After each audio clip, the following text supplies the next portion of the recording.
Hello दोस्तों, कैसे हो आप सब। आप लोग का इलेक्ट्रिकल नॉलेज पॉइंट में स्वागत है। मैं विनेश साहू। आज हम जो है आप लोगों को एक board 16 ampere one socket one switch का कनेक्शन डायग्राम बताएंगे, जो हम लोग घरों में बेसिकली यूज करते हैं। और अगर उसको अपने से बनाना हो तो हम लोग उसको कैसे बनाएंगे, कैसे उसको बना के यूज में लेंगे, आज उसको हम लोग सिंपली एक बार रफ में, फिर उसको बार प्रैक्टिकली करके बताएंगे। तो शुरू करते हैं हम लोग। तो दोस्तों, ये हम इसका डायग्राम बनाए हैं। ये हमारा मान लीजिए 16 एम्पियर का सॉकेट है और ये 16 एम्पियर का स्विच है, और ये हमारा मेन फेज और न्यूट्रल की सप्लाई है। अगर हम सबसे पहले क्या करेंगे, इसमें जो है फेज की सप्लाई हम इस वाले पिन से करेंगे। इसका बाद इसका जो आउटपुट है, ये इनपुट हम फेज में करेंगे। इसका जो आउटपुट है इसको हम ले जाएंगे सॉकेट के फेज में, ये लेंगे यहाँ से। ये फेज हमारे यहाँ पे चला गया। अब न्यूट्रल हम इस पे ले जाएंगे, न्यूट्रल ले गए। ये फेज और न्यूट्रल का तो हमारा कनेक्शन हो गया। ये जो है एक ऊपर जो हमारा बड़ा पिन वाला रहता है उसको हम लोग अर्थिंग कहते हैं। यहाँ पे एक अर्थिंग का पॉइंट रहता है। ये अर्थ इसलिए किया जाता है कि जैसे मान लीजिए हमारे बोर्ड में लीकेज करंट हुई, तो लीकेज करंट को ये अर्थ वायर होता है, ये अर्थिंग के थ्रू जो है ग्राउंडेड हो जाता है, तो जिससे हमको शॉक लगने की संभावनाएं कम हो जाती हैं। तो इस अर्थ को हम जो है अर्थ से कनेक्ट कर देंगे। तो सिंपली ये हमारा जो है ये बोर्ड का डायग्राम बन के तैयार हो गया। ये तो हमने रफ पे बता दिया आप लोगों को।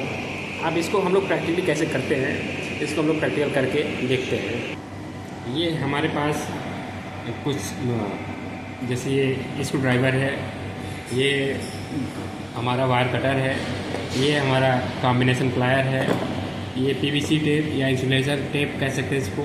ये हमारा 16 एम्पियर का बोर्ड है। तो आज हम जो है इसका कनेक्शन करेंगे, प्रैक्टिकल कैसे होता है बताते हैं आप लोगों को। तो ये हमारा 16 ampere one socket one switch का बोर्ड है। अब इसका हम लोग कनेक्शन करते हैं। इसका कनेक्शन जो है कुछ इस प्रकार से है। प्रैक्टिकली ये हम जो है इस पर जो है हम फेज करेंगे। यहाँ से इसका आउटपुट लेंगे, इसका आउटपुट सॉकेट में इनपुट करेंगे और एक दूसरे सॉकेट से हम न्यूट्रल कनेक्ट कर देंगे। और ये बड़े वाले से हम अर्थिंग कनेक्ट करते हैं। तो इससे क्या होता है कि लीकेज करंट हमारा ग्राउंडेड हो जाता है, तो हमको शॉक नहीं लगेगी, शॉक लगने की संभावनाएं कम हो जाएंगी। तो हम कनेक्शन करते हैं इसका।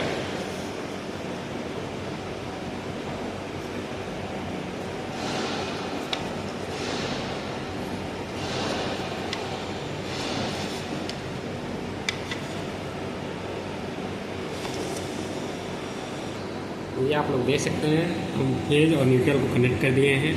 ये आप सिंपली देख भी सकते हैं, सॉकेट में न्यूट्रल और फेज का अलग अलग डिनोट भी किया गया है। इसमें आप फेज किए, फेज का आउटपुट इस सॉकेट में इनपुट करेंगे। यहाँ फेज लिखा हुआ है, यहाँ न्यूट्रल लिखा हुआ है।